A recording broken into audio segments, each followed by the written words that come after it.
इंसानों और जिन्नों की दुनिया को मिलाने वाली वो प्रेम कहानी तो याद होगी, हिना और जिन शहाब की।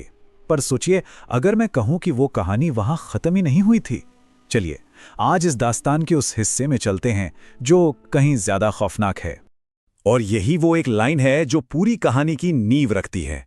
आखिर होता क्या है जब प्यार जुनून में बदल जाए, जब मोहब्बत की जगह इंतकाम ले ले। शहाब की वापसी किसी प्यार की कहानी सुनाने के लिए नहीं हुई थी। नहीं, वो तो अपना एक पुराना दावा पूरा करने लौटा था। एक ऐसा दावा जो अब पहले से कहीं ज्यादा गहरा और खतरनाक बन चुका था। तो हुआ ये कि शहाब के जाने के बाद हिना की जिंदगी पटरी पर लौटती सी दिख रही थी। अदनान से उसकी शादी हो गई, एक नई दुनिया बसने लगी थी। लेकिन कहते हैं ना, अतीत की परछाइयां वो इतनी आसानी से पीछा नहीं छोड़ती। हिना की जिंदगी ना जैसे दो हिस्सों में बट गई थी। एक तरफ अदनान के साथ एक बिल्कुल नॉर्मल खुशहाल जिंदगी थी, जिसमें उसने पूरी कोशिश की कि अपने पास्ट को कहीं गहरे दफना दे। पर दूसरी तरफ थी रात की खामोशी, और उस खामोशी में वादिये जिन्नात, वो हवेली और शहाब का चेहरा एक बुरे सपने की तरह बार बार लौट आते थे। वो पूरी तरह से गया नहीं था। और फिर एक रात ये डर हकीकत बन गया। शहाब हिना के सपने में वापस आया, लेकिन इस बार वो पहले वाला शहाब नहीं था। उसकी आवाज बहुत गहरी और एकदम सर्द थी। उसके शब्द प्यार का इजहार नहीं, बल्कि एक खुली धमकी थे। और पता है, यह सिर्फ एक सपना नहीं लगा। हिना को ऐसा महसूस हुआ जैसे शहाब सच में उसी वक्त उसके कमरे में ही खड़ा है। लेकिन वो सपना तो बस एक शुरुआत थी। अब शहाब की मौजूदगी हिना को जागते हुए भी महसूस होने लगी थी। अब खतरा सिर्फ उसके दिमाग में नहीं था, वो हकीकत बनता जा रहा था। शुरुआत में ना ये सब बहुत धीरे धीरे हुआ, जैसे बंद कमरे में अचानक से बर्फीली हवा का झोंका आ जाना, या फिर खाली घर में किसी के चलने की आहट सुनाई देना, और फिर कानों में वो सरगोशियां, फुसफुसाने की आवाजें। हिना को पक्का यकीन था ये उसका वहम नहीं है, ये शहाब की वापसी के इशारे थे, और उसका डर हर गुजरते पल के साथ बढ़ता जा रहा था। फिर एक रात सपने में वही बूढ़ी औरत सलमा दोबारा दिखाई दी, पर इस बार उसके चेहरे पे बहुत ज्यादा चिंता थी। उसने हिना को वार्न किया कि खतरा अब कई गुना बढ़ गया है। क्यों? क्योंकि शहाब अब अकेला नहीं था। उसने जिन्नों के एक बहुत पावरफुल सरदार से मदद ली थी। एक ऐसा सरदार जिसका मकसद सिर्फ हिना को हासिल करना नहीं था, बल्कि उसके पूरे परिवार से बदला लेना था। अब सोचिए, हिना की हालत दिन ब दिन बिगड़ रही थी। घर में अजीब अजीब घटनाएं हो रही थी। परिवार बुरी तरह घबरा गया, और उनके पास अब एक ही रास्ता बचा था, एक बार फिर बाबा जी को बुलाना। वो उनकी आखिरी उम्मीद थे।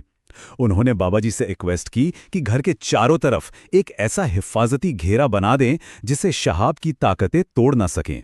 तो अब स्टेज सेट हो चुका था एक सीधी टक्कर के लिए। बाबा जी का ये अमल शहाब के लिए खुला चैलेंज था, और उसका जवाब उतना ही सीधा और भयानक होने वाला था। जैसे ही बाबा जी ने पढ़ना शुरू किया, घर का पूरा माहौल बदलने लगा। हवा में एक अजीब सी बहुत तेज बदबू फैल गई।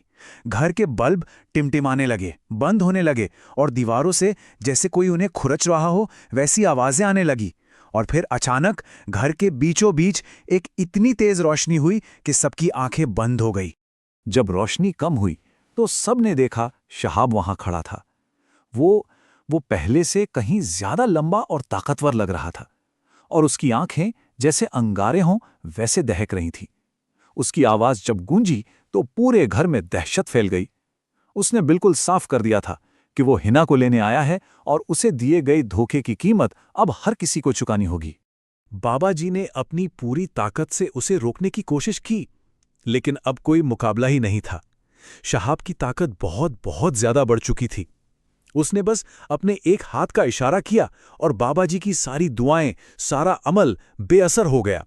वो एक झटके में दूर जा गिरे, और पूरा परिवार बिल्कुल बेबस खड़ा देखता रह गया। और जाने से ठीक पहले शहाब ने हिना के सामने एक खौफनाक चॉइस रखी, एक अल्टीमेटम दिया कि मैं तुम्हें लेकर जाऊंगा, या तो तुम्हारी मर्जी से, या फिर इन सबको मारकर। ये एक ऐसी धमकी थी जिसने हिना को एक ऐसे मोड़ पर लाकर खड़ा कर दिया जहां से कोई रास्ता नहीं था। शहाब तो चला गया, लेकिन उसके जाने के बाद घर में एक मौत जैसा सन्नाटा पसर गया। अब सारा का सारा बोझ हिना के कंधों पर था। एक ऐसा फैसला जो सिर्फ उसकी नहीं बल्कि उसके पूरे परिवार की जिंदगी हमेशा हमेशा के लिए बदलने वाला था। और शहाब ने अपनी धमकी को पूरा करना शुरू कर दिया। उसने इंतकाम लेना शुरू किया और उस परिवार की जिंदगी को सच में जहन्नुम बना दिया। अदनान की नौकरी अचानक चली गई। हिना के माँ बाप की तबीयत खराब रहने लगी। घर की दीवारें अपने आप चटकने लगीं। हर रोज कोई ना कोई भयानक अजीब हादसा होता। वो हिना को हर तरफ से तोड़ रहा था, उसे मजबूर कर रहा था। तो सोचिए, अपने परिवार को इस तरह तिल तिल कर बिखरते हुए देखकर हिना के पास क्या रास्ता बचा था? सवाल बस एक था, अपनों की जान बचाने के लिए वो किस हद तक जा सकती थी? और फिर एक रात जब पूरा घर सो रहा था, हिना ने अपना फैसला ले लिया। उसने संदूक से वही टूटी हुई अंगूठी निकाली जो कभी शहाब ने उसे दी थी। उसे हाथ में लिया और उसका नाम पुकारा। ये एक खामोश सरेंडर था, अपने परिवार की सलामती के लिए अपनी जिंदगी का एक सौदा। और यहां से कहानी का वो हिस्सा शुरू होता है जहां प्यार और कुर्बानी के बीच की लकीर धुंधली हो जाती है। हिना का ये फैसला उसकी मोहब्बत की सबसे बड़ी और शायद सबसे दर्दनाक कुर्बानी थी। जब शहाब उसके सामने आया तो हिना ने रोते हुए उससे एक ही सौदा किया। उसने कहा, मैं तुम्हारे साथ चलूंगी, पर मेरी एक शर्त है। मेरे परिवार को कभी कोई तकलीफ नहीं होनी चाहिए। वो हमेशा सुकून से रहेंगे। और शहाब मान गया, क्योंकि उसकी जिद, उसका जुनून सिर्फ और सिर्फ हिना थी। और जिस पल हिना ने जिन्नों की दुनिया में कदम रखा, उसकी हालत बहुत अजीब थी। एक तरफ आंखों में आंसू थे, अपनी पूरी दुनिया, अपने लोगों को पीछे छोड़ने का गम था, लेकिन दूसरी तरफ दिल में एक अजीब सा सुकून भी था। ये सुकून इस बात का था कि उसने अपने परिवार को एक बहुत बड़े अजाब से बचा लिया था। अगली सुबह जब घर में हिना नहीं मिली तो कोहराम मच गया। अदनान को उसके तकिए के नीचे से एक खत मिला जिसमें हिना ने अपनी इस कुर्बानी की वजह लिखी थी। उसने लिखा था कि मैंने ये सब तुम्हारे और हमारे परिवार की हिफाजत के लिए किया है। मैं शहाब के साथ जा रही हूं ताकि तुम सब हमेशा महफूज रहो।